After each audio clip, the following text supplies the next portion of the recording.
Welcome back to Film Recap. I hope this video reaches 1,000 likes. This fortress is being attacked by a legion of 200,000 soldiers, while it only has an army of 5,000 men to defend itself.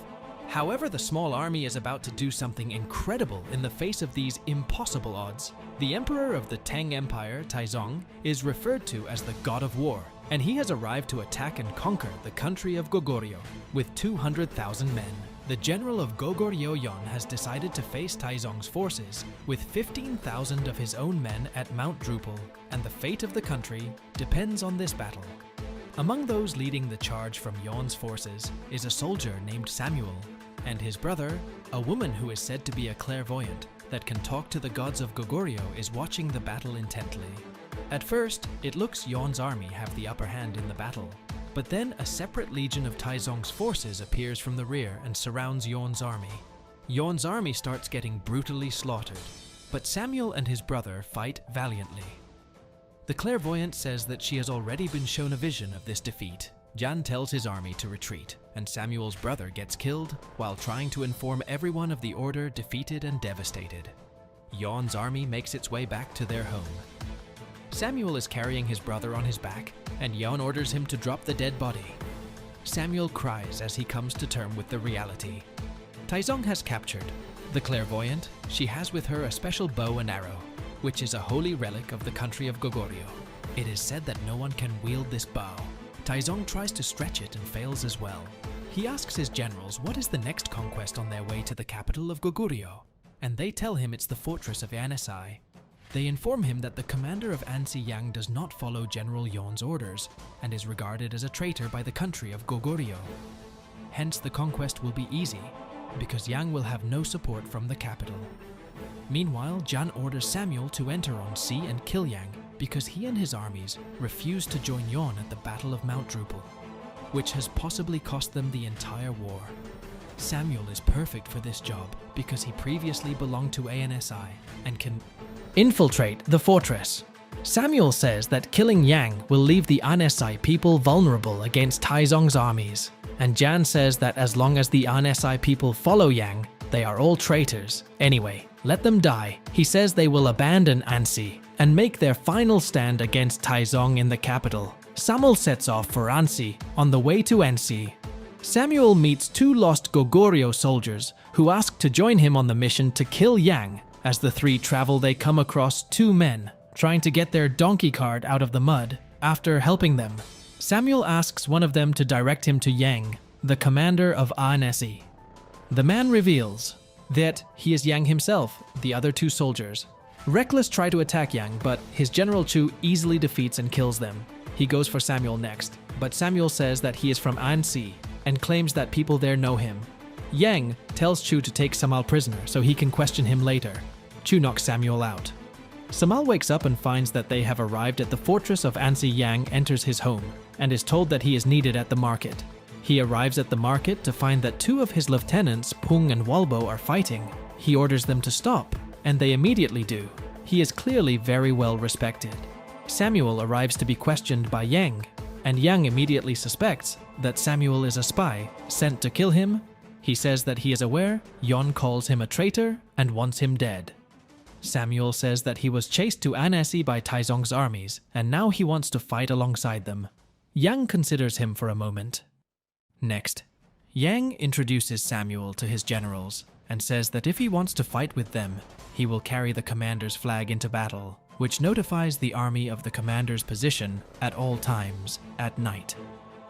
Samuel takes out his dagger and follows Yang as he walks through deserted streets.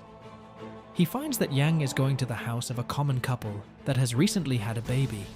He gives the couple food and drink and adores their baby.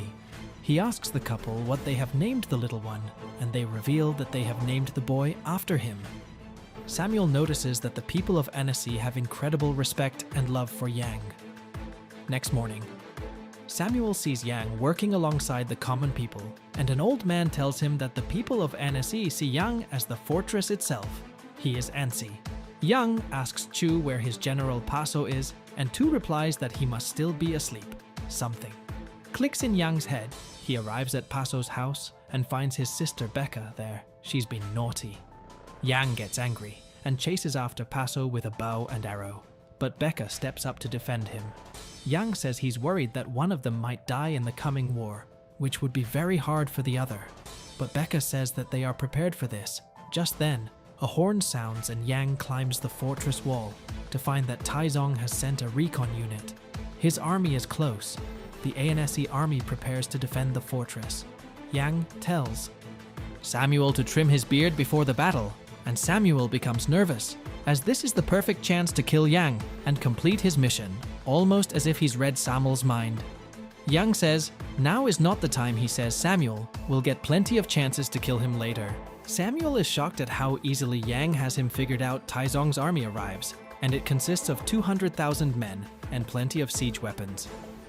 On the other hand, Ansi's army only has 5,000 men. Yang can tell. The Ansi men are nervous, and he gives them a rousing speech, reminding them what they are fighting for.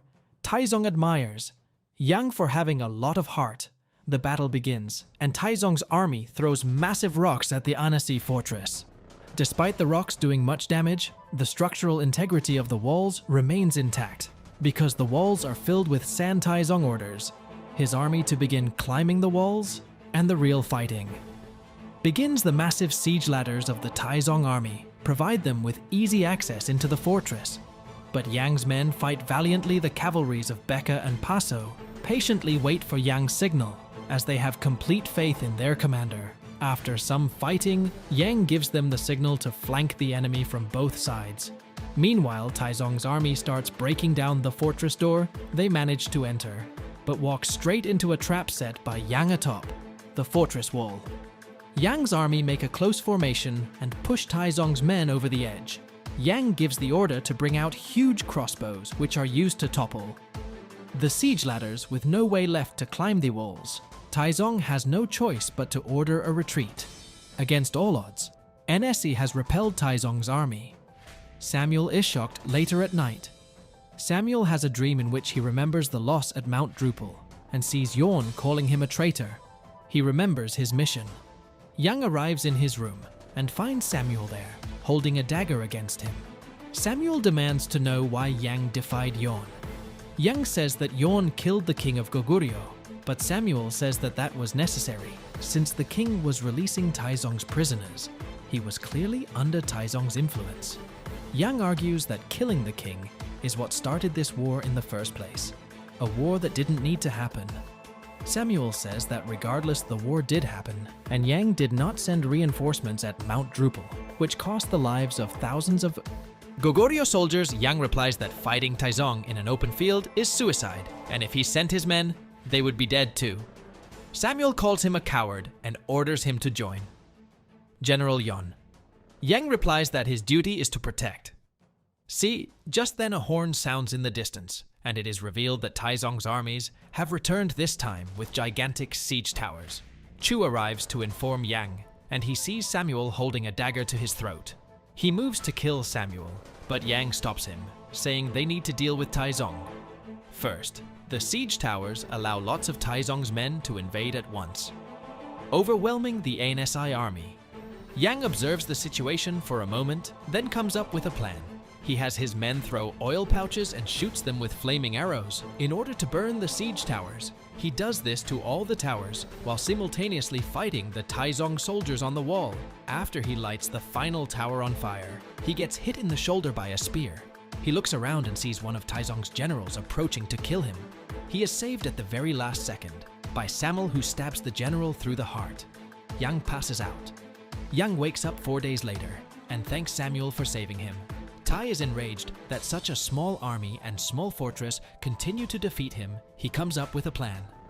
The clairvoyant arrives at Ansi along with the holy bow and arrow and tells Yang that Taizong sent her to inform him that he has one last chance to submit defeat before Taizong makes his final move. She says Taizong is planning to build an enormous dirt mound, which will be higher than the walls of ANSI. They won't be able to topple the mound and repel his attack this time. Sure enough, the next day, the building of the mound begins. The clairvoyant says that she has seen the downfall of ANSE and Yang must surrender. But Yang refuses. Several months pass, and the building of the mound progresses much faster than expected. Samuel says they should request reinforcements from the capital, but Yang says that Yorn would never help him. Paso comes up with a plan to assassinate Taizong directly before the mount completes. Becca is outraged that Yang is allowing Paso to proceed with a suicide mission like this, but Yang says that it is the only chance they have. Becca visits Paso, and he promises her that he will return alive.